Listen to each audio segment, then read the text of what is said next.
Hello, my name is Marcus. I'm the compiler of a collection of therapy quotes entitled Psychoanalytic Self-Awareness Quotes. This is TQ 931 to 939. Therapy quote number 931. Making a link between the client's past feelings for important people and his transference feelings for the therapist allows the therapist to examine the client's emotional conflicts surrounding parents, which create difficulties in interpersonal relationships. This links three aspects. The feelings that are a kind of open wound, let's say. So if the child has some kind of trauma and the child couldn't recover from it, so let's just call that an open psychic wound. Because someone said when there's repetition compulsion or transference or projection, the motivation for the repetition compulsion or the transference, the motivating force is this open wound, emotional wound from childhood. So with an interpretation, the idea is to make a link between the difficulties the person has in their interpersonal relationships in general. Okay, they're, too clingy with people, or they avoid intimacy, or they're provocative towards people, or whatever is going on generally in their interpersonal relationships. How that is a repetition compulsion or an expression of the open wound from childhood, and then to point it out that it's happening in the here and now with the therapist in the room, right? So, the one quote is that the therapist's job is to see the unconscious in action, right? So this unconscious is this open wound, okay, causing the projection in his regular life, causing it, for example, in the present here and now. And to make those three areas together, to formulate a sentence that links those three together, it has to be crafted, so it's almost like a poem. Then the person can really experience it emotionally, intellectually. So it sounds easy, but it's actually quite difficult. In the movie I Love Huckabees, the comedy movie from a while ago, there was a bit of an example of an interpretation like that. They said, his name was Albert. Yeah, Albert, you regularly betray your feelings. You betray yourself. That's your ongoing current problem, as you explained it. And, you learned it in childhood. When you were a child and you experienced this, and your parents betrayed you because they didn't want to listen to you, or they didn't believe you. Now that's why in the present you encrypt the truth. You betray your own feelings. You're not aware of what you're feeling in the present. Something like that. So they tried to link the three. So that's what he's saying here. Making a link, okay, again, making a link between the client's past feelings for important people, okay, so that's the open wound, and his transference feelings for the therapist, okay, so that's the here and now in the present, allows the therapist to examine or to know the client's emotional conflicts around the parents, which create difficulties in interpersonal relationships in general in the person's life in the here and now. Right? So maybe that's the positive intention of transference. It both expresses the past hurt and the positive intention of transference and projection and repetition compulsion is because the psyche seeks healing and wholeness. So the positive intention is to show it, or to recognize it, to finally to master it, to understand it, to symbolize it, to metabolize it, or so that the wound can be healed, right? Because if it's not addressed and it's an open wound, the theory is the open wound of the childhood past is what's creating the repetition compulsion. If we want to heal the repetition compulsion, we have to recognize this open wound, psychic wound, emotional wound, validate it, witness it, right? Grief is healed when it's witnessed by a caring other. So we want to be our own caring other, right? That kind of thing. Okay, the next part here, little jargon. Transference neurosis. The client makes the analyst the recipient of all the emotional reactions the client has experienced in connection to every relationship in the past. So that would imply a huge open wound. So in normal transference, the person had a painful experience with a parent usually, and that gets repeated with the therapist. Right? But what if the client is projecting all of their hurtful experiences with everybody, and then directing all of those feelings with everyone in their life, their siblings and their relatives and teachers and classmates and so on, and then transfers all of those negative feelings to the therapist. So he's really, so the jargon for that is transference neurosis. He's projecting way too much. It's one thing to project the parent onto the therapist, because that situation kind of resembles the parent-baby dyad is replicated in the client-therapist dyad in a small room.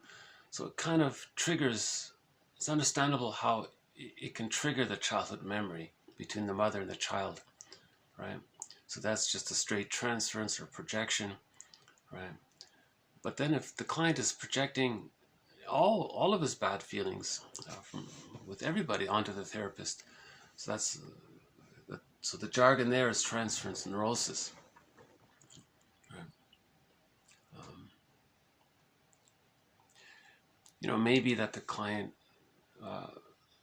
that when the child was traumatized with the parents, he projected his parents onto everyone. So maybe it's that way too, right? Okay, the next part here.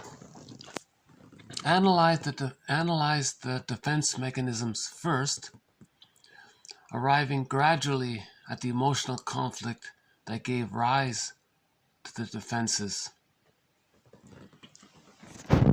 That's a good summary statement, right? So that's considered a general rule with self-reflection. Notice the defense mechanisms first.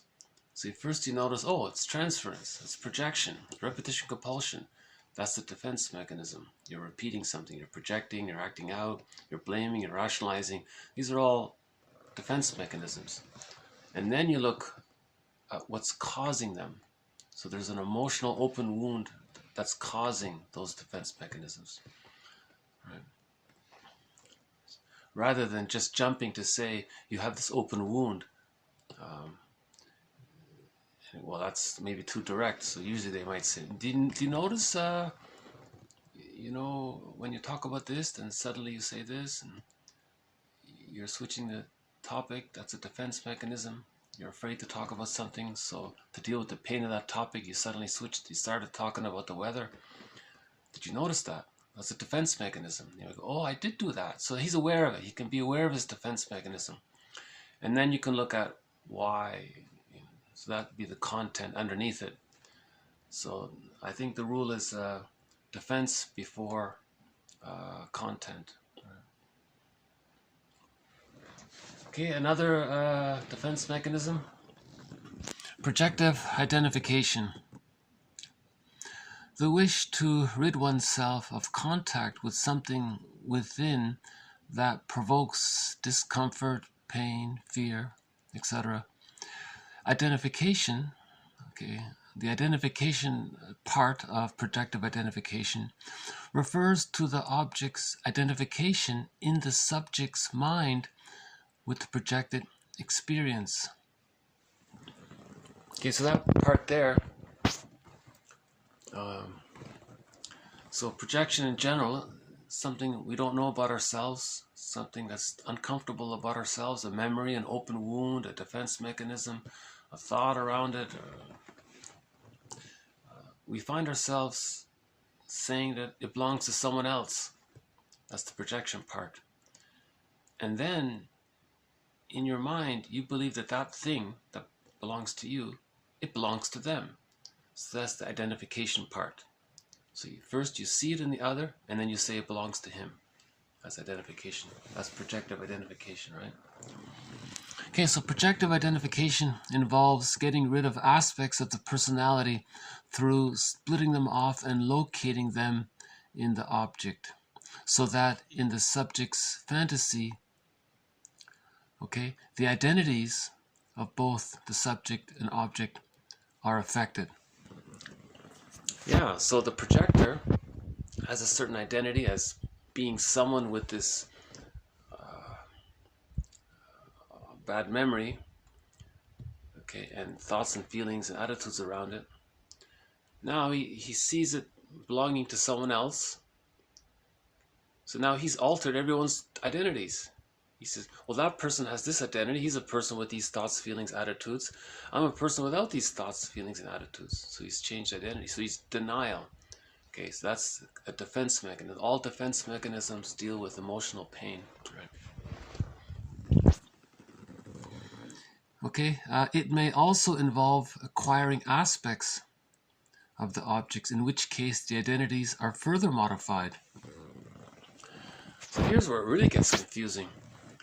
So the projector doesn't like something about himself, says that the other person has it, and then he thinks that's a part of him, that's his identity. So the projector changed his identity. He changed in his mind, the projector's mind, the other person's identity. Next, what the person might do is, if he sees something good about the projector, he'll then say it belongs to him. So he'll co-opt something positive about the person he just projected upon. So he gave the projector something bad, and he took something good from him. And now the projector is changing his identity further. Okay. So the prototype of this dynamic is the interaction with the baby and the mother. So before we get to that, let's finish the quote here. The projector is not consciously aware of that aspect of the self, since he believes that it belongs to the object. Okay, so a lot of this is unconscious. The reason it's unconscious is because it's the repetition compulsion of how the baby uses this mechanism with his mother. Okay, so the theory is that the baby and the mother are fused. They're one there. The baby doesn't know where he ends and his mother begins. The baby even thinks the mother's sort of an extension of him. It's a part of him. It's around him. It responds to him, right? Like in the womb, the baby is one with everything around him. But if the baby has a need, everything around him meets his need, right? So he's one with this otherness or this mother. Now, after birth, in the extended womb, this attitude continues. The baby thinks the mother is an extended womb, so he thinks that the mother is there to serve him and meet his needs. And so what the baby does is, if he feels distressed, he wants to send out his negative feelings, his negative thoughts to this other mother, right? Now, normally, what happens is the mother receives the message. The mother recognizes the baby has a need or is in distress. The baby thinks the mother offers maternal reverie. She thinks about it. What does the baby need? Oh, she's in tune. She feels it. She gets it. Now the mother responds appropriately. Now the child is relieved. Right? Now think of that as the prototype. If there's arrested development at that stage, at the time when the baby is using this defense mechanism, Okay, so that's usually from birth to 6 months primarily. This type of defense mechanism, projective identification, is no longer needed by the age of 3. But if there's trauma before the age of 3, the child may still be using this defense mechanism because it's an open wound. He's trying to communicate to his mother that he has a need, and he's distressed about it. And he wants his mother to get it so the mother can respond. So if that doesn't happen in babyhood time, the person as an adult is still going to do that. The jargon for doing that is projective identification. The person has something, some memory of an unmet need, some pain, some thoughts and feelings, and all that's evolved around it. He then says it belongs to someone else. That's someone else. So the prototype was the baby and the mother, the fusion with the baby and the mother, as just described. Try to extrapolate from that, try to transfer that into the present. So with the person in the present, they're going to say, oh, this other person feels this. Okay, so back in babyhood time, it's as if the baby's saying, hey, mother, this is what I'm feeling. Mother, you should be feeling this because that's what I'm feeling, and we're one. You're supposed to feel it. Okay, so now in the present, the person's saying, hey, you other friend or other person, I'm feeling this. Now you should be feeling this. Okay.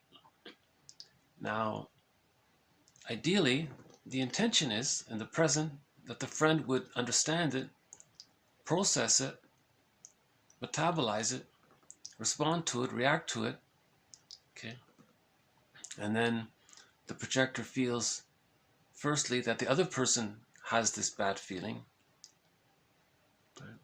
Now, if the friend or the other person handles it, let's say, he then, so he gave out the bad, he saw that his friend or the other dealt with it, that was good.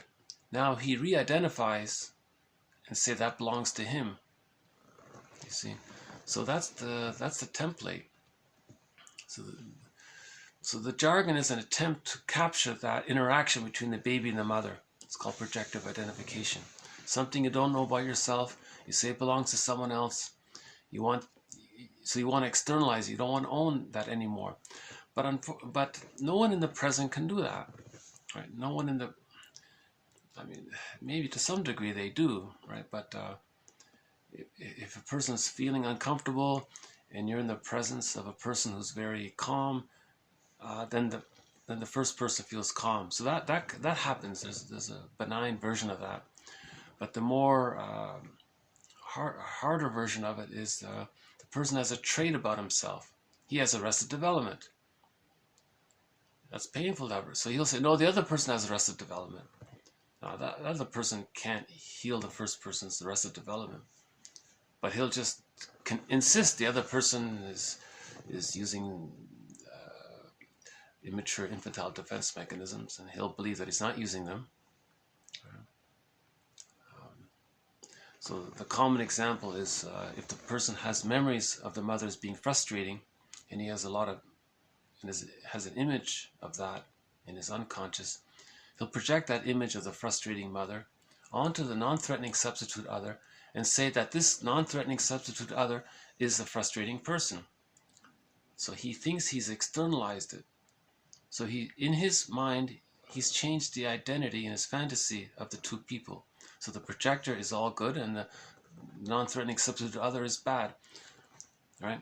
Now, if the non-threatening substitute other maybe is going to not understand it and he won't respond to it. So the projector will coax the other, will provoke the other, will do things to get the other person to do something that he can use to make himself believe that the other person is the bad mother, right? And he'll use any rationalization, any excuse. He's already decided that the other person is bad because he can't face it within. Again, defense mechanisms deal with emotional psychic pain of an open wound from childhood. There's an open wound from childhood. It's painful. He can't deal with it. So to deal with it is to say that that the cause of it is from something on the outside. Then he can temporarily lie to himself, right, and preserve the denial and the splitting and all that, as covered in previous videos. So that's a little bit more about projective identification. This is one of the threads in this series, projective identification. It's used broadly. Often it's very benign. Sometimes a person is talking to their friend. The friend says, hey, you know what, I'm starting to feel a little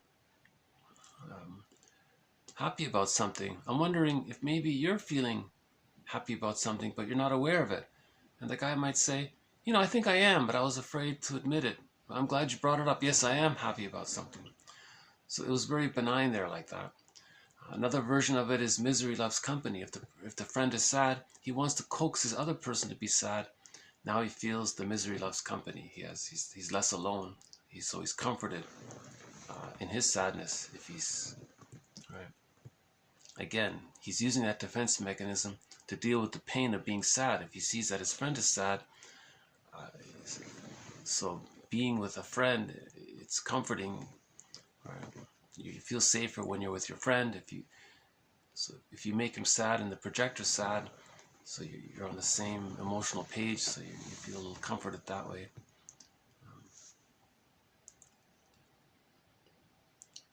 Someone said if you're with your friend, you feel better, you feel safer when you're with your friend, you know. Someone said just the act of sitting in a circle, in a talking circle, people feel safer. The serotonin. And when the mammalian brain interprets safety, the mammalian brain rewards the person with serotonin.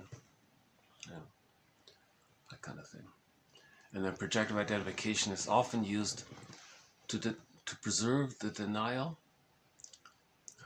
If the person has arrested development and they're still using infantile defense mechanisms, right, and they want to keep on using them.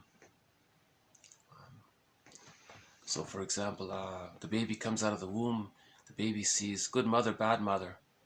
By the age of 3, it gets resolved and it's just one mother, one person. But in the beginning, the baby sees 2 mothers, the good mother and the bad mother, good breast, bad breast. That's splitting. If that doesn't get resolved, that means he wasn't able to face the unconscious ambivalence with the mother. He wasn't able to accept that the mother was frustrating. He denied it. He only says that the mother's all good, and when the mother's all bad, that's not the mother, that's someone else. That's called the splitting defense. So if he's still using that as an adult later on, he may see someone else is all bad. Right?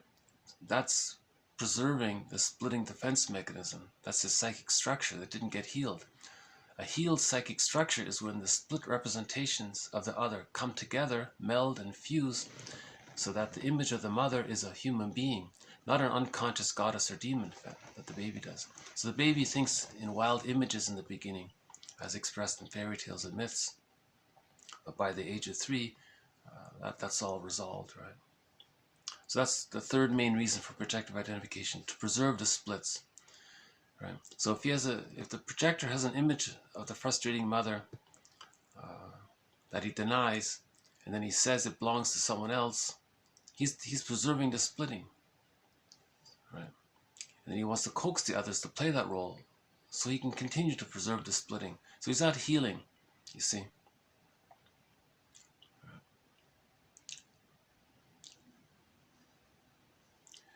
Because in babyhood time, if the mother's attuned, the mother responds, then the splits can come together. The baby feels that the mother's a whole person. If the mother's too frustrating, the baby deals with it by thinking it's 2 people. Good mother is okay, and then the bad mother, that's not her, that's another person. So it's a fantasy, it's a delusion. So now an adult, when a person is still using that, it's called a secondary delusion. Okay, let's move on to the next one here. The infant's longing for an inexhaustible and ever-present breast stems by no means only from a craving for food and from attachment needs. Survival is also a fundamental factor in the infant's initial reaction to his mother.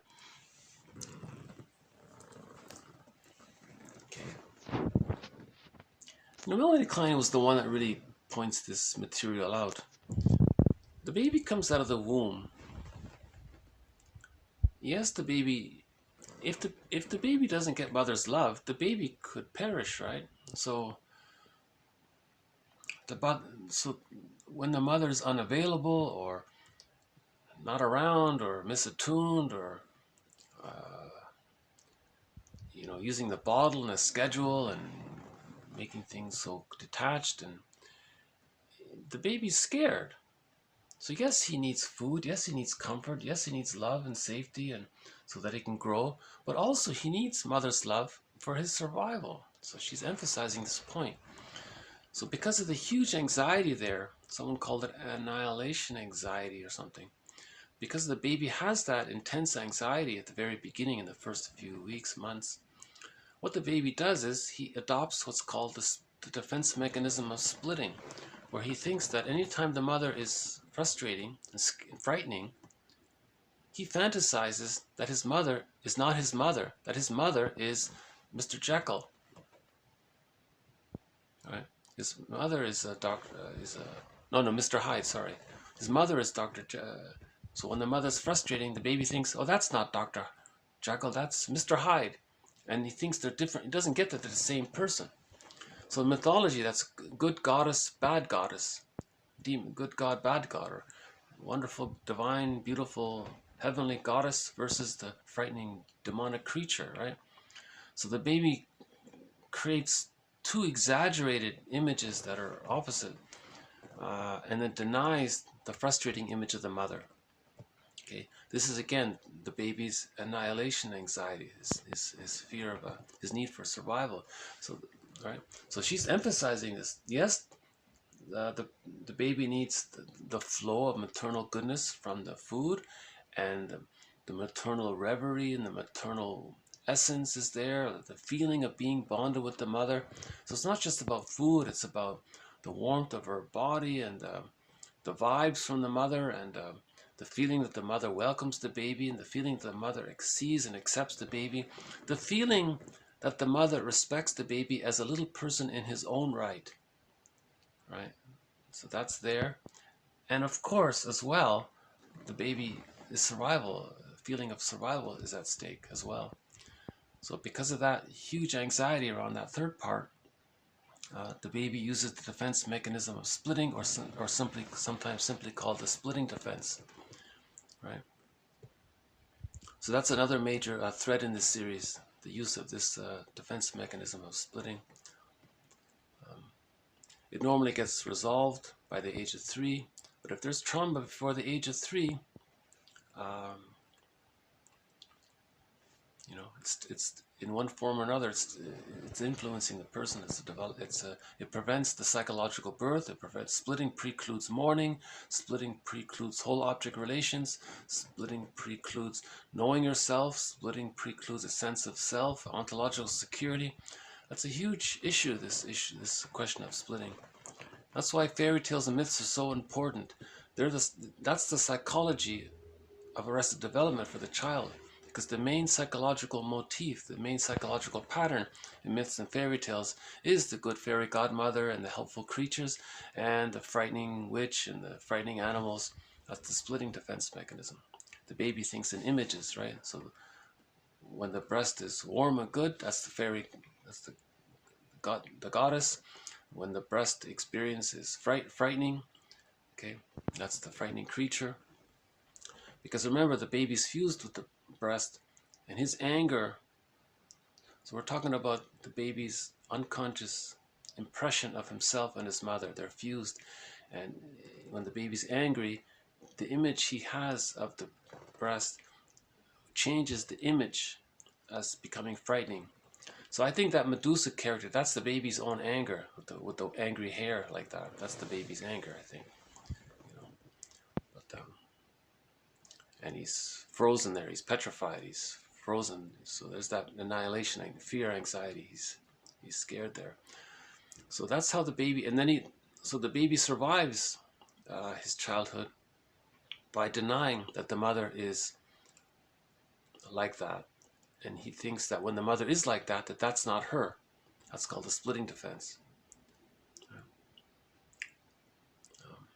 So again, the baby thinks in images. It's called primary process thinking. And because of the small size, from the baby's point of view, the mother's a giantess in the nursery. So such a huge giant there, and so frightening, and baby's is terrified of that. So the image of the mother is going to be some kind of fairy tale, mythological, frightening creature. But by the age of 3, all that's healed. The splitting defense mechanism is healed. So at the age of 6 months, actually, the splits come together. And this coming together of the split images is finally resolved by the age of 3, and that's the psychological birth at the age of 3. If the splitting defense mechanism isn't resolved by the age of 3, he doesn't achieve the psychological birth. That's the theory. So again, from birth to 6 months, the baby's fused with the mother. He's using these split images of her. If the baby is so frightened, he has to keep on using that splitting defense mechanism. If he's so frightened, then he keeps on using the splitting defense mechanism. If the mother is more loving than frustrating, oh, okay, the child doesn't need to use the splitting defense mechanism. So it gets dissolved. The use of that defense mechanism is resolved by the age of 6 months. Finally, by the age of 3, totally. Right? So Fairbairn says again, the more frustrating the mother is, the more the baby needs the mother. Right? But if she's frustrating and he needs her, then he continues to use the splitting defense mechanism. Now his life force is overly attached to the rejecting image of the mother, and if he identifies with her, that's the narcissistic pattern. See? That's why those with the narcissistic pattern aren't known for feelings of gratitude and love and genuineness and treating others as persons in their own right, and empathy and care and generosity. They don't have that. They're stuck. The main emotions of the baby from birth to 6 months, and if there's arrested development there, and all of the patterns that come from it, the narcissistic pattern, the closet narcissistic pattern, the hostile provocative attachment style, hiding behind power struggle as a character defense, that schizoid pattern that resembles the Iago character from literature, some of the symbiotic character disorder, and some other patterns. The main emotions are hate, greed, envy or grenvy, spite, vindictiveness, schadenfreude, because they're caught in that angry state, that battle with the mother. Now sometimes they identify with the mother, so they feel calmer, because they become her, but they lose themselves in the process. Right? Then they put others down to say that when they were a child, the mother put them down, because the baby interprets not getting enough love from the mother as being put down. So the baby, we theorize the baby feels humiliated, shamed, devalued, unwanted when the mother is misattuned to the baby's needs. So the baby identifies with the aggressor and then does to others what his mother did to him to communicate that what was done to him when he was a baby. Right? So the mother exploits, exploits the child identifies with the mother, grows up, and then identifies, exploits, objectifies, uses others to say that when they were a baby, that's what the mother did to them. It's called a negative magic gesture, repetition compulsion. He's trying to communicate what happened. You see, the positive intention of the repetition compulsion is that the psyche seeks wholeness. So the psyche wants the person to witness his own childhood trauma. So if he's acting it out, that's like a mirror. He's creating it outwardly so he can see his inward memories. He can see what happened in childhood. He's symbolically trying to recognize his own internal object relations world. So the past several videos talked about the internal object relations world, about the endopsychic structure. So may I refer you to the recent videos, say from 904 to present, regarding the endopsychic structure. So Fairbairn has a model about the internal object relations world and how that works. So the splitting is a major part of that. Okay, the infant's longing for an inexhaustible and ever-present breast. Okay, so the baby's image of what he needs is this inexhaustible flow of goodness. If he doesn't get it, in the repetition compulsion, he's constantly chasing for this inexhaustible flow of goodness. But in the attempt to master the trauma, the person might think, well, it's better to possess symbolic breast. Not just receive the love from breast mother, but now, as an adult, he wants to possess material, a symbolic mother, or anything that represents goodness. He wants to possess it and own it. But it's a repetition compulsion gone awry, because he's chasing an inexhaustible flow of goodness. But no material thing in the present can provide that to the adult of what they needed as a baby. No one can travel back in a time machine to change that. It happened, it's past, it's over, it can't be corrected. So either we repeat and don't remember and just repeat and don't remember and just repeat. It's the Sisyphus broken record thing. He's stuck in that blind alley of the repetition compulsion gone awry. So that there's the greed from that. Klein calls greed introjective destructiveness, because in his repetition compulsion, he just wants to keep taking in, but he's destroying at the same time, because it's endless. He's just constantly going on like that. Or we talk, remember, and heal. Okay, the next one here. When the infant feels that in the depressive position, when their anger is directed against the complete person of his loved object, guilt arises in full strength, and together with it, the overriding urge to repair, preserve, and revive the loved injured object.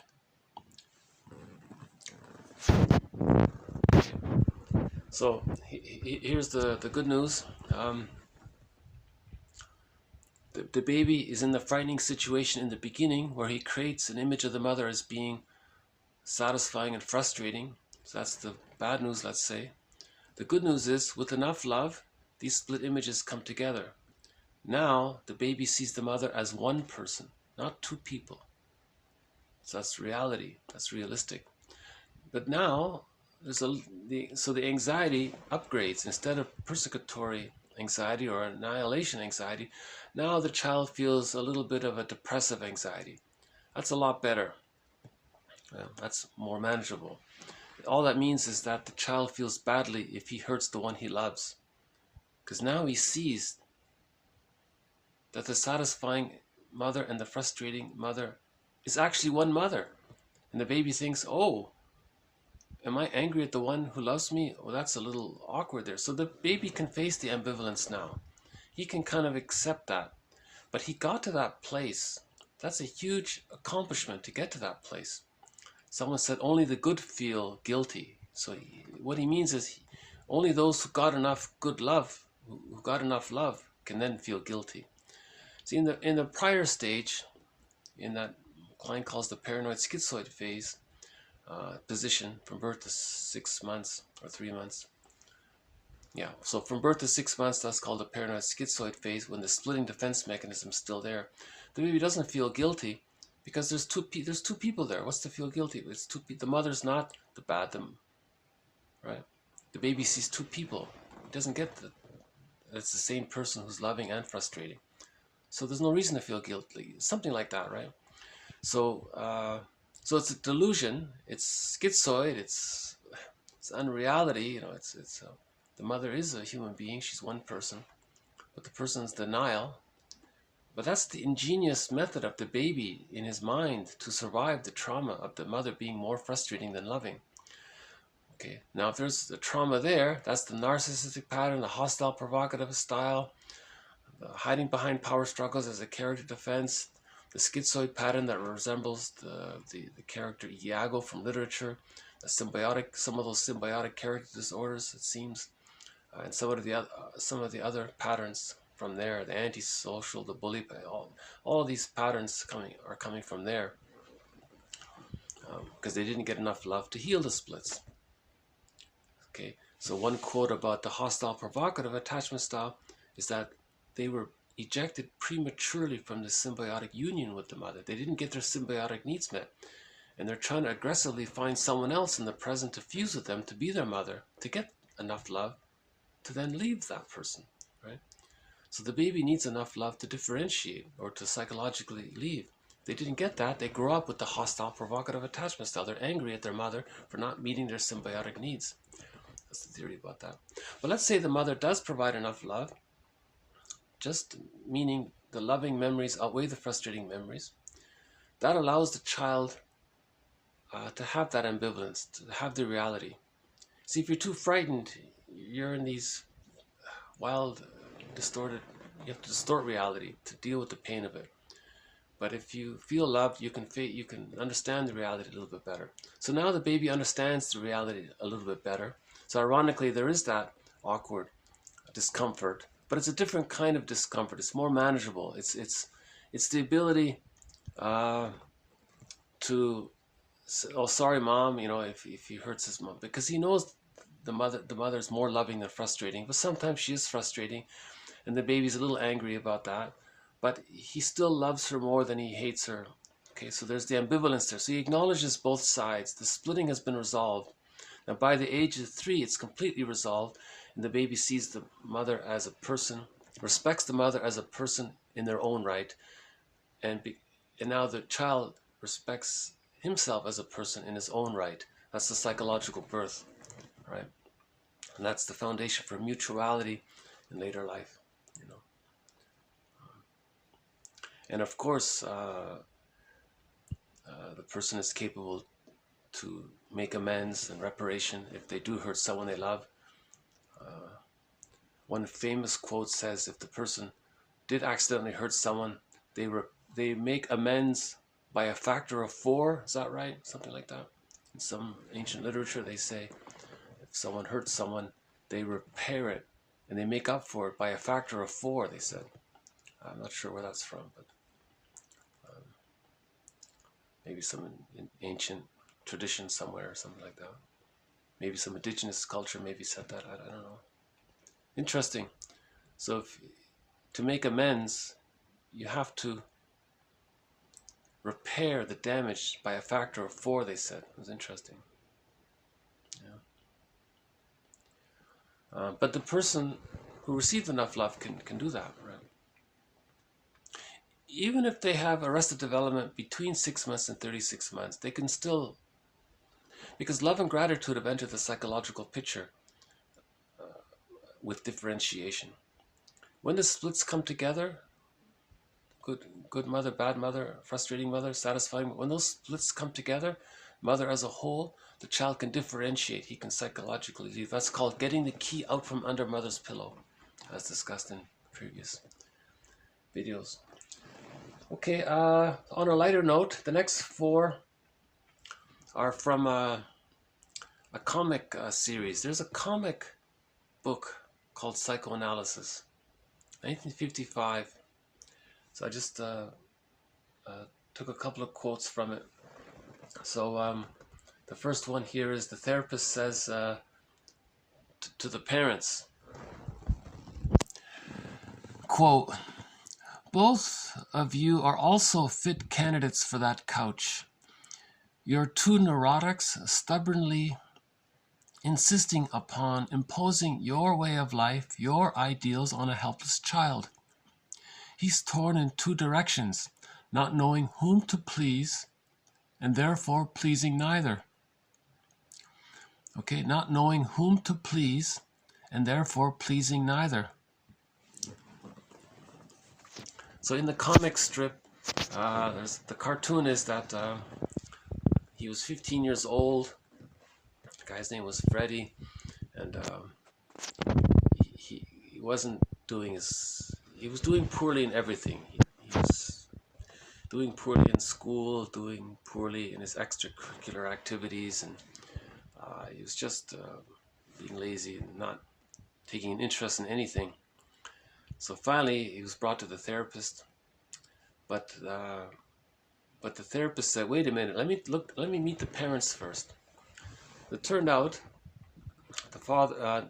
So it turned out the mother was it appeared from what I gather, the mother had a Jocasta Complex, meaning the mother was using the son to comfort her.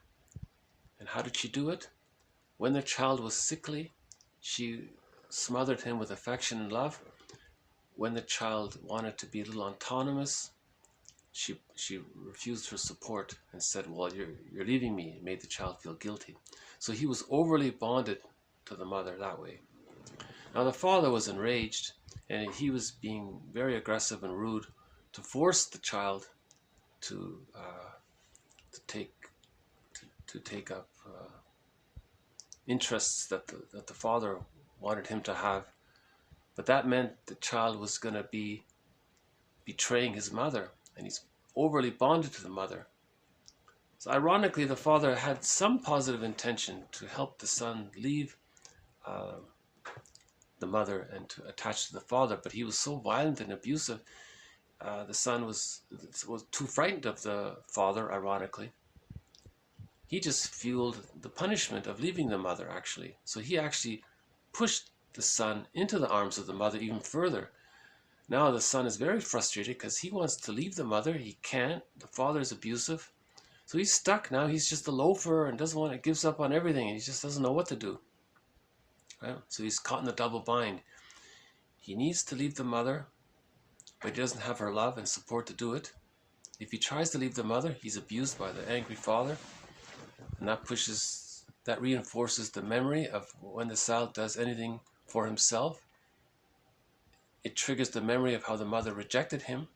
So he's stuck there. So finally the therapist had to intervene, and he was shouting at not shouting, but he strongly had to say to the parents, look, you too, the parents, so the parents brought the son in for treatment, but the therapist said, no, actually, both of you are also fit candidates for that couch, exclamation mark. Okay, and the therapist is saying to the parents, you parents, you're both neurotics. Okay, you both need help because both of you are stubbornly insisting upon imposing your way of life, okay, onto the hapless child. And he's torn in two directions, not knowing whom to please, and therefore pleasing neither. Maybe might take me a half a minute here. Maybe I can dig up that image of that. So hold on a sec. Yeah.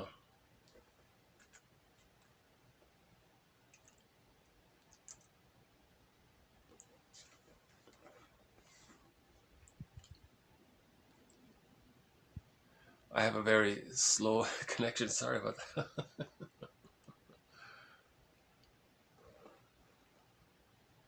Now would be a good time for the Blue Jay to come while we're waiting for me to get up the picture here. Well, I'll show you the snow. So we got some snow today. So about maybe, I don't know, not much, maybe 2 or 3 inches or something.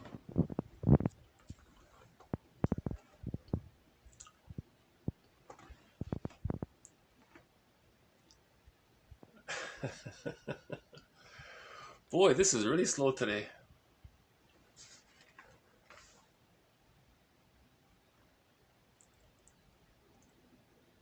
Okay, here we go. So here's the cartoon here. So there's the therapist there. Okay, so the therapist is saying, you can see from his expression, he's shaking his pipe because he grasps, he finally realized what the situation is, and he got a little angry. He said, look, both of you are also fit candidates for that couch. You're two neurotics. Both of you are neurotics, stubbornly insisting upon imposing your way of life, your ideals on a helpless child. He's torn in two directions, not knowing whom to please, and therefore pleasing neither. Do you get it? And the aggressive, abusive father says, yeah, but does that condone thievery? So he's avoiding the issue. The boy stole a wristwatch. Heaven knows what else he has stolen that hasn't come to light. Neither Marion, his wife, nor I taught him to steal. So he just totally ignored what the therapist was saying because he brought up some little side issue here. The side issue is that it turned out that this Freddie, the son here, had a friend who had a loving home. And what Freddie did was he would steal things from his friend, his best friend. Right. So that's the next quote here regarding that. I don't know if you can see it here, but I'll try to get it up. So here's the next one.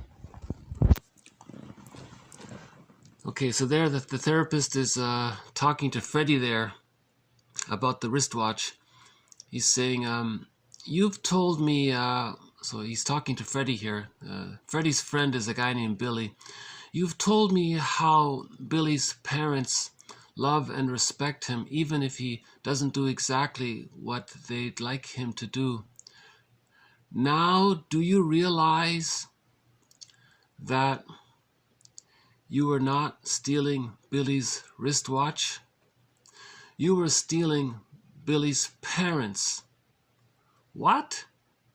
How could I do that? He says. The therapist explains, that's right, you couldn't steal his parents. That's why what you did was so futile, Freddie. In your subconscious mind, you wanted the love, the happiness, the security that Billy enjoyed, that Billy got from his parents. So you took what you could lay your hands on, a symbol, an object, something that belonged to Billy as truly as his happiness. Oh, is that why I did it? Okay. Oh, is that why I did it? You had no idea why I did it. That's the power of the unconscious, right? So Freddie comes from an abusive, dysfunctional home. He visits a functional home, and he wishes he could have that, but he can't have it.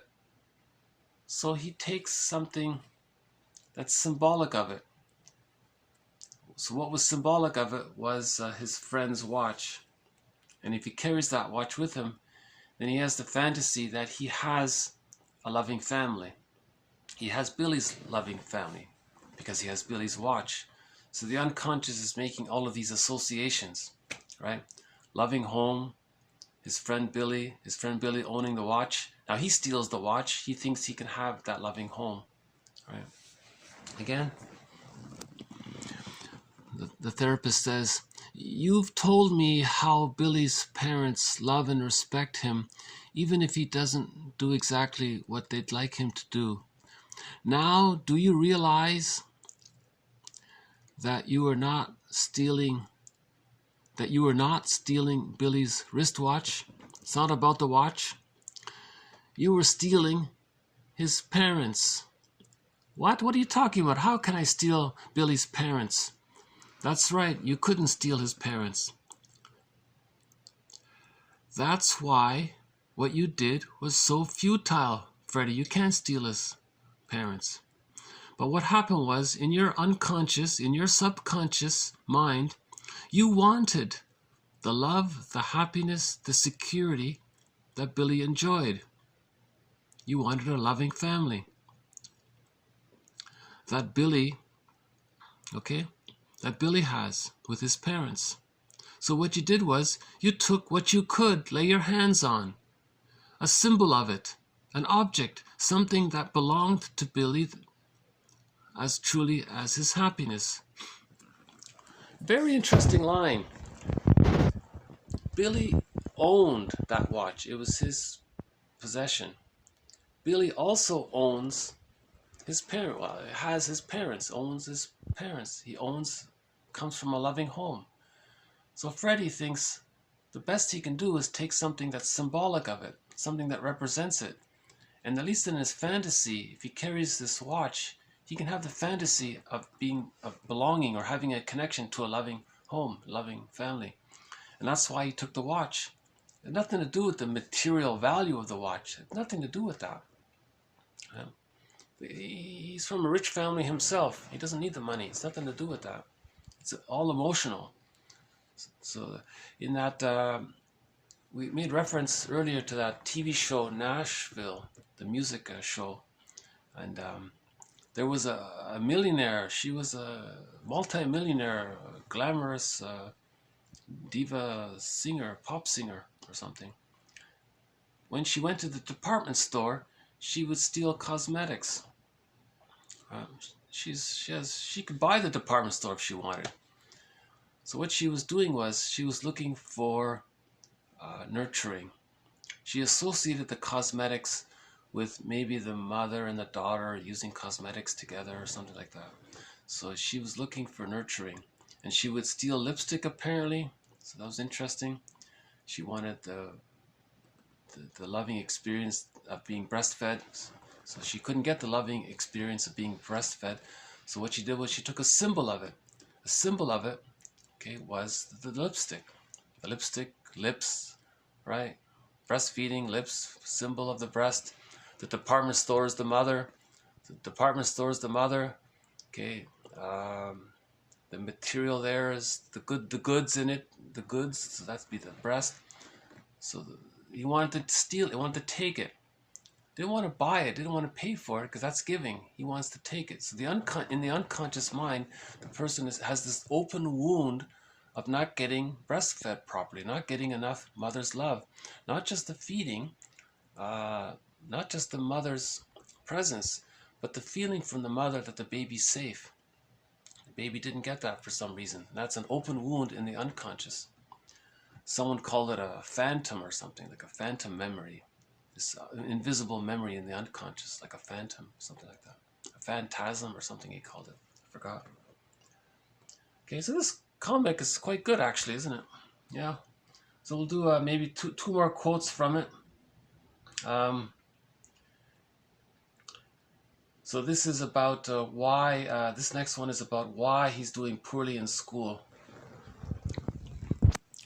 So the therapist says, aha, so you do poorly in school, you do poorly in sports, you fail in school, you refuse to study, you refuse to become an engineer, become a professional, all because you want to express your resentment against your father. Okay, so this is another thread in this series, self-defeating behavior to express your anger at the parent. Okay, how does he express his anger towards his family, his dysfunctional parents? Well, if he sabotages himself, that's how he's doing it. He's taking it out on himself. And about a month ago, we had a quote where the client said to the therapist, you know what, therapist? It's really foolish of me to punish myself just because I'm angry at my father. And he goes, oh, you got it. That was great. So this is the same idea here. Again, so you do poorly in sports, fail in school, and refuse to become an engineer to express your resentment against your father. I guess so. I guess I could do better if I wanted to. Okay, but he doesn't want to because he's too angry at his primary emotion is his primary emotion is his anger towards his father. And the only way he can express his anger towards his father is to not do what he wants. Right? The father wants him to study and do well in school, but he's so angry at him because what the father was doing, ironically, was pushing the son back into his mother's arms. And the son needs to leave the mother, and he can't leave her because the father's too abusive. So he's really angry at the father. He needs the father to help him leave the orbit of the mother.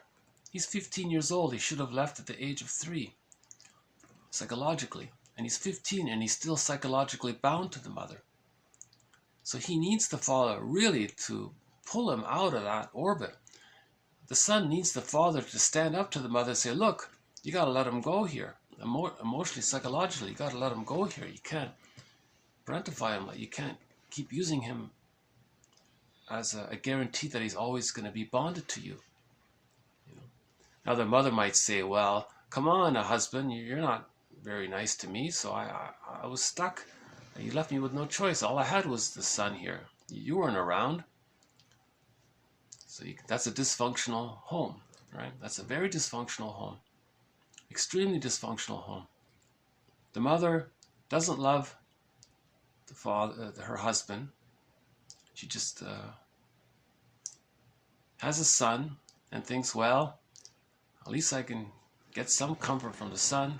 And then someone called that menticide, I think, where the child loses, or soul murder, the child loses his self. He loses his psychological self. Right? He loses his psychological self, or his spiritual, oh yeah, that's right, his spiritual self. Right? His psychological self was exiled. Right? So the mother did that, not to blame her. She was desperate to have her needs met, and the husband wasn't around for that. That was a wrong marriage, I guess. The good news, and on a good news here. So the therapist says to Freddie, so the focus here is on Freddie here, right? So the therapist says, all right, Freddie, that's why we're here. Okay? And that's why you're coming back. You're going to meet a stranger. A pretty terrific guy, a great guy who lives inside you. A guy who would just as soon destroy you as make you happy. When you really get to know him, Freddie, when you get to know the stranger within you, when you get to know him, you'll be proud of him. Now scram out of here. Your time's up. Gee, thanks, Doc. I'll be seeing you. Okay. That was a nice moment there, right? So the therapist says, there's a stranger within. Okay. He doesn't know himself. All that he doesn't know about himself, the metaphor is that's the stranger within. That's Karen Horney's phrase. I wonder if they got it from Karen Horney, this one here. So Karen Horney says, get to know the stranger within. The stranger within is everything about you that you don't know. Right? When you were a child, Robert Bly has this metaphor that by the age of 5, so much of who we are gets put into this bag we drag behind us. Okay. Now, this bag we drag behind us, one metaphor for this, we can say that's the stranger within, the secret self, the second self, the unconscious self, the spiritual self, the psychological self, the second self of the unconscious, the shadow soul, is the one who walks with us, who's not like us, who is us. Someone's living my life, I know nothing about him. In literature, is the motif of the double. Right? So let's use Karen Horney's phrase. It's the stranger within. Oh yeah, Darrow calls it the skeleton. You want to get to know the skeleton, or the inner child of the past. Right? So he's saying here, you're going to meet a stranger. He's a pretty terrific guy. See, he's using his vocabulary. He's only 15 years old, right?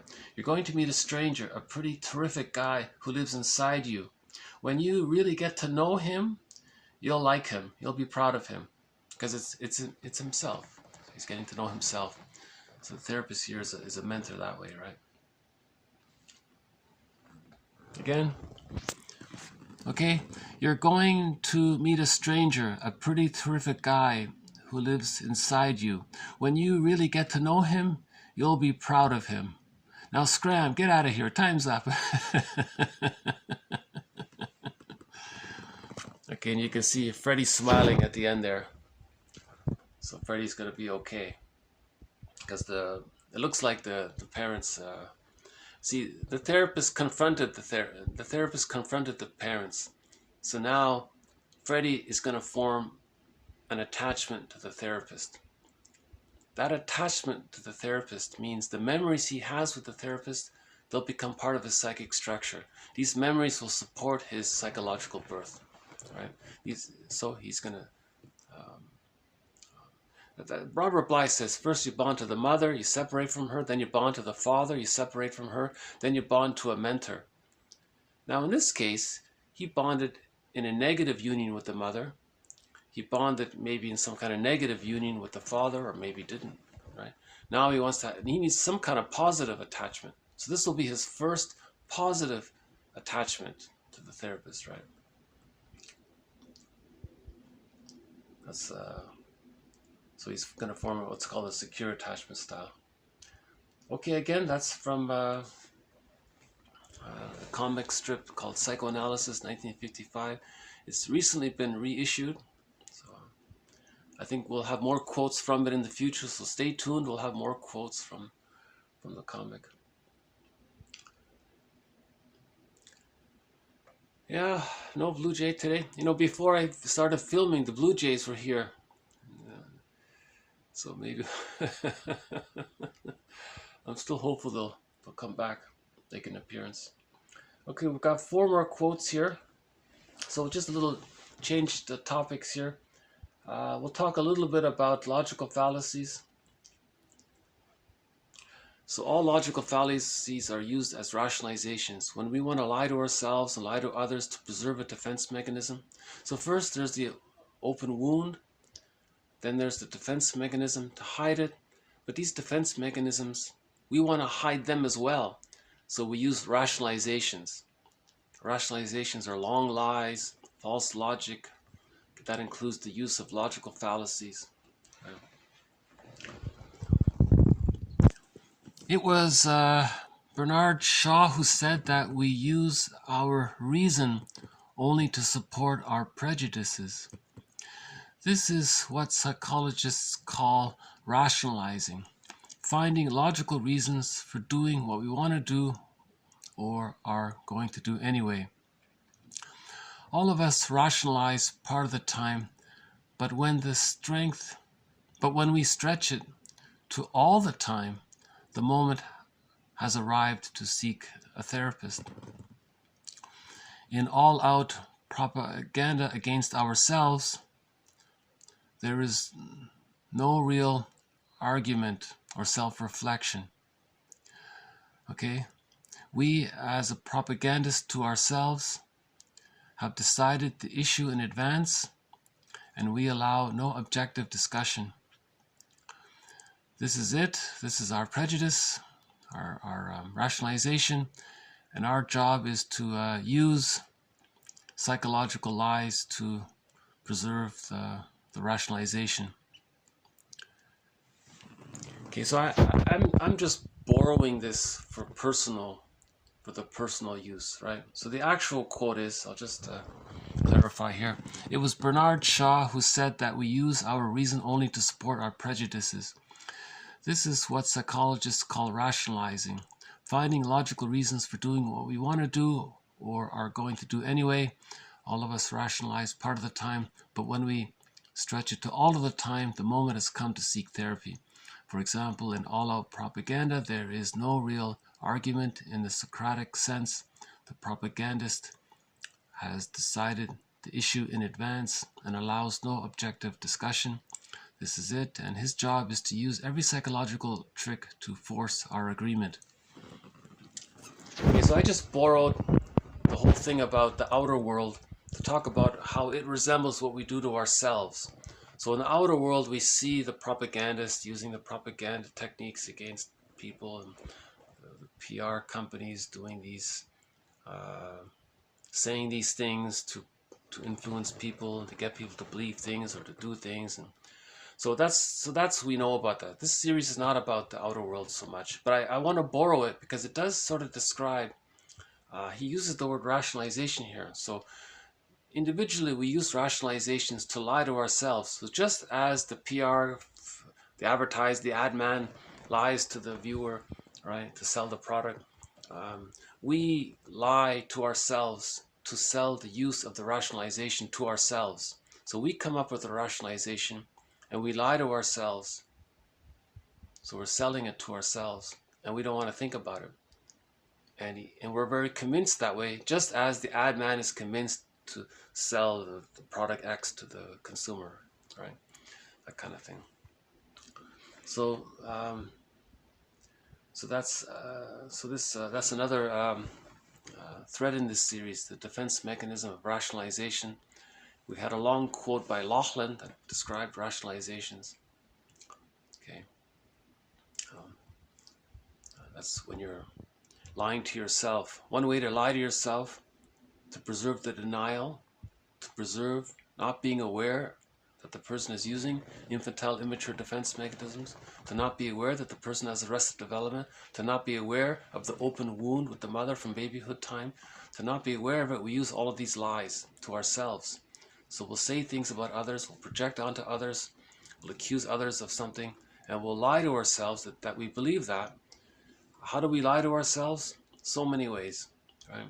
The best way to tell a lie is to include a few crumbs of truth in it. So with projective identification, if we project the rejecting image of the frustrating mother onto a non-threatening substitute others, we'll coax them or search for something that they do that's unappealing. That'll be like a crumb of truth, like a speck of dust, and then we'll say that that's the whole thing. So the best way to tell a lie is to find crumbs of truth, and then you swallow the crumbs of truth. That means you're swallowing the whole lie, kind of thing, right? One proverb says, a half truth is the father of many lies, that kind of thing. So when there's like little bits of truth into something, a person latches onto those bits of truth, but in the process of doing it, they believe the whole lie, you know, to get those crumbs of truth, that kind of thing. So that's an aspect of rationalization. That's sort of what's happening with when we lie to ourselves. Why do we lie to ourselves? Because it's painful to face the open wound of babyhood trauma. Right? So it's a defense mechanism. All defense mechanisms deal with the emotional, open psychic wounds of babyhood time trauma. Right? We're not facing it. So some of the logical fallacies around it, one of them is circular reasoning. Okay, another one is straw man, another one is glittering generalities, and another one is footnoting. Okay, arguing in circles, using a conclusion to prove itself. Okay, the straw man argument, you take a few stray characteristics, build a dummy around them, and then argue against that. Okay, you're another. Quote, you're another. My point may be bad, but yours is just as bad, so that makes it quits. Overgeneralizing or glittering generalities. Jumping to conclusions from one or two cases, as in the proverb, one swallow doesn't make a summer. Okay, quote, footnoting. He has only laid down a barrage of references to cover the thinness of his thoughts. Schiller remarks ironically that, quote, nothing has a greater hold on the human mind than nonsense fortified with technicalities. Okay, the next one here. One of social psychology's best documented phenomena is the self-fulfilling prophecy. The tendency for a definition of a situation to evoke behavior that makes the definition come true. For example, students who are randomly labeled smarter act smarter. Women who are labeled beautiful behave as if they're beautiful.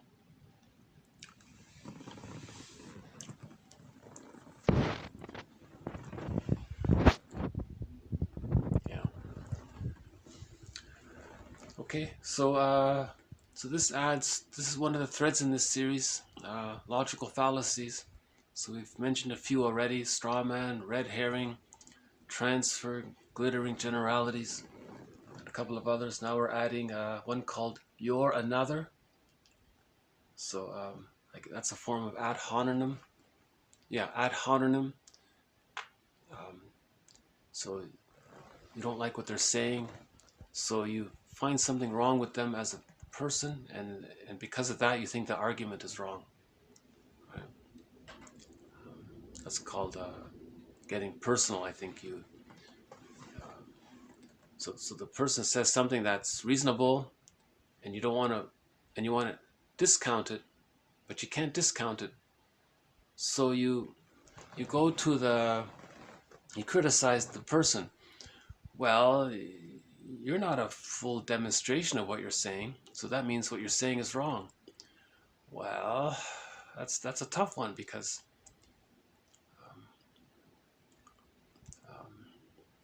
You know, a lot of therapists who write books are dysfunctional themselves, and they're trying to heal, and it's because of their pain they come up with some truthful insights, or what appears to be truthful, and they may still be struggling with it. Well, you can say, well, see, you're struggling with that, so that means what you're saying is not true. Well, that's a logical fallacy. It could be true, but he's still grappling. He's in the process of grappling with it himself. Someone said the motivation to become a therapist is an attempt at self-cure. Most people are trying to cure from their trauma, so they become therapists themselves. In the process, they're trying to heal themselves. And then to become a certified therapist, the person does achieve a certain level of healing. Then they can officially help others, right? That kind of thing. Okay, so we added this one called footnoting. So that's a new one here. I see this sometimes in reading this material. Someone will write a book and it's just flooded with references, but the author has no real statement or real opinion. And I thought this is true. The author has laid down a barrage of references to cover the thinness of his thoughts. He doesn't even have a clear thought or a clear position. He doesn't even know really what he's saying. It's all very confusing. You can't follow it. But he wants to make appeal to authority. So he's confused you with all these references. So he makes you think it's authoritative what he's saying. So he's trying to transfer your emotion to authority to him by all these references. That's called footnoting. And then the quote here was, Schiller remarks ironically that nothing has a greater hold on the human mind than nonsense fortified with technicalities. So if you read, I can think of some authors, if you try to read it, it sort of describes that. You're reading it and you go, whoa, this is, it's nonsense, but it's supported with all these technicalities. These nitpicky little things, and they're trying to transfer the feeling of a respect for authority onto this author. But the author, if you look carefully, he's not offering any real value or teaching or substance. He's just flooded the reader with thousands of references from other people, and he's not even really linking the references to his argument. It's just all mishmash there, right? I think someone accused Joseph Campbell of doing that. He helped a lot, and I think there's some truth to that. He was a little fragmented, and people give Joseph Campbell a lot of credibility, but he's a little bit like that as well. And there are other authors like that who have done that. But ironically, Joseph Campbell was very helpful because he's the guy that came up with the monomyth, the hero's journey, about the stages of life, from youth, midlife crisis, and then elderhood. Right? That's the monomyth, right? The hero's journey. Okay, we'll do two more here. One more here. Last one here. Okay, if life force needs. Okay, so life force is object seeking. If life force needs find profound satisfactions in real life, then the libidinal pathways or the neural pathways to bad internal objects in the unconscious can be drained of energy and become dried up watercourses. So if the person has a good relationship, then the life force is connected to the good relationship. If the person doesn't have a good relationship, the person's life force is connected to the negative image of the bad relationship. And that's neurosis there. Yeah, that's what he's saying there. So if you have a good relationship, you have new neural networks and your life force is following these new channels, and now you're healthier, right? So that guy, Freddy in the cartoon, he'll have memories of the therapist. His life force is connected to the memories of the therapist. That's a healthier attachment. That means those old neural networks to the frustrating mother and the frightening father, they can become like dried up water courses. That's his metaphor there. Okay, so I'll leave it here. Just end on a song here. So this is Windmills of the Mind, sung by Katja Epstein. I just played in the background here. I played this song earlier, so I'll play it again.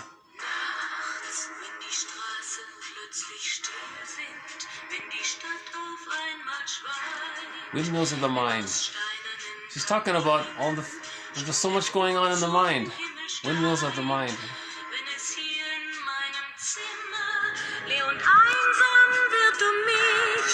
Suche ich in den dunklen Schatten die Erinnerung an dich und ich fühle wie ein Augenblick zur Ewigkeit gerinnt, wenn das Spinnrad meiner Träume längst zerrissene Fäden spinnt und sich leis zu drehen beginnt, wie sich Mühlen drehen im Wind.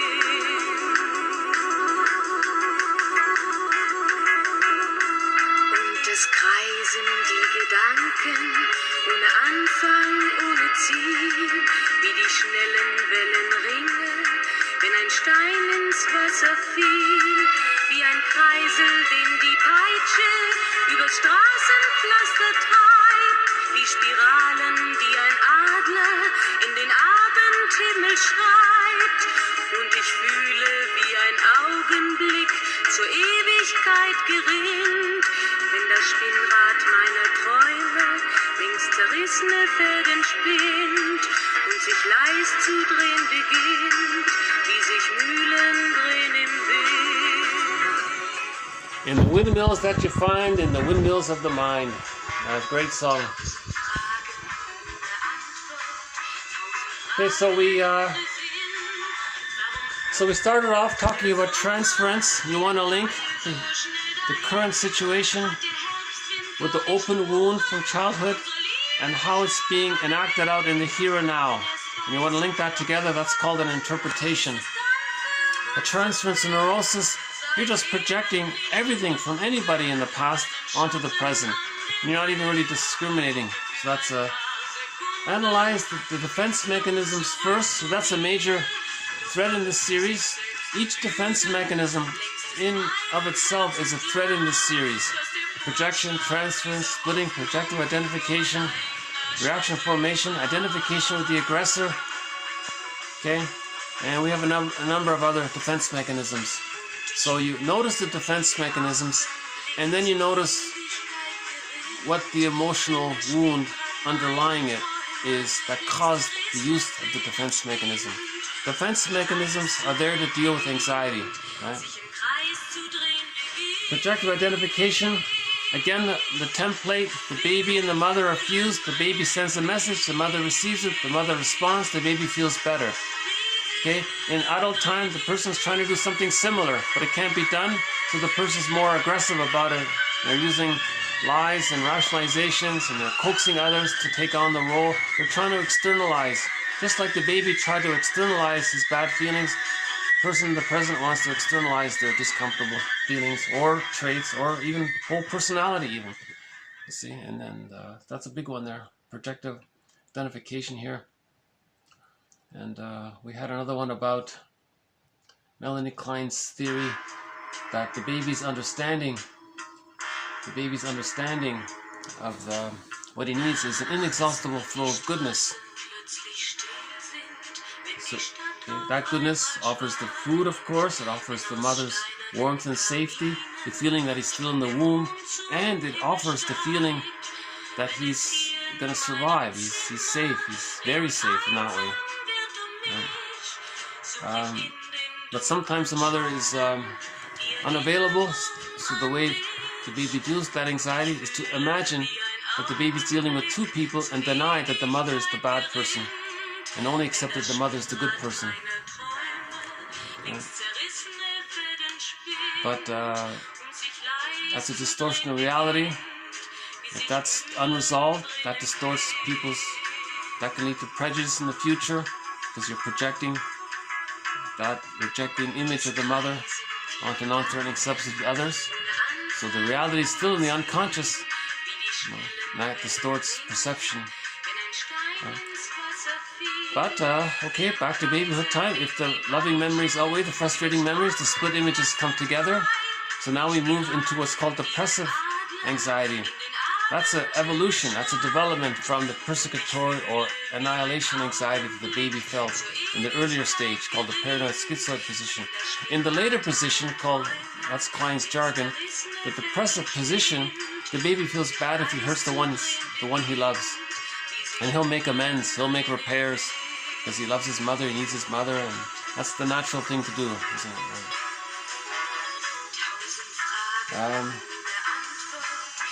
Okay, we had 4 quotes from the comic series Psychoanalysis, 1955. We'll have more to follow. So we talked about Freddy there in that one. A little bit on logical fallacies, we just added to our collection on logical fallacies. A little bit more about rationalization. Okay, one about self-fulfilling prophecy. And the idea of healing, that if a person's life force can connect to a representation of an object, either external or internal, that's satisfying, that means the life force is not being connected to the image of a rejecting other. That's Robert Bly's metaphor for this last quote is getting the key out from under mother's pillow.